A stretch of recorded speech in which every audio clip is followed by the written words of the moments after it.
அதனுடைய 2வது நாள் பாடல். சரியா? அது ஏன் நம்ம பாடுறோம் அப்படின்றத நான் உங்களுக்கு விளக்கம் கொடுக்குறேன். திருப்பாடல். திருப்பாவை. வையத்து வாழ்வார்கள் நாமும் நம் பாவைக்கு செய்யும் கிரிசைகள் கேளீரோ.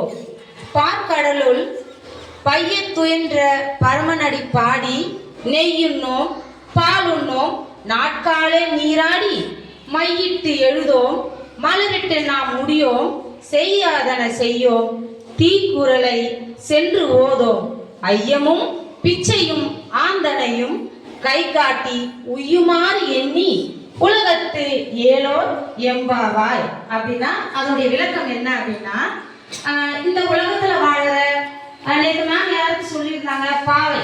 பாவைனா பெண்கள், சிறிய பெண்கள் எல்லாருமே என்ன பண்ணணும் அப்படின்னா, காலையில விடியற் காலையில எழுந்து நீராடி மை வைக்க கூடாது, தலையில பூ வைக்க கூடாது. ஏன் பூ வைக்க கூடாதுன்னா, அன்றைக்கு பூத்த மலர்கள் எல்லாமே அந்த பெருமாளுக்கு தான் போய் சேரணும். அதனால பூலாம் வைக்காம மை வைக்காம மற்றவர்களை புறம் கூறாமல் அப்படின்னு சொல்லியிருக்காங்க. சென்று ஓதோம் அப்படின்றாங்க. மற்றவங்களை போய் புறம் சொல்லாமல் ஐயமும் பிச்சையும் ஆந்தனையும் கை காட்டி தானமும் தர்மமும் எல்லாமே மற்றவர்களுக்கு செஞ்சு உய்யுமாறு மனதார உடலால வருந்தி நம்மளுடைய பெருமாளை நம்ம எல்லாரும் வணங்கத்துக்கு செல்லலாம் அப்படின்னு சொல்றாங்க.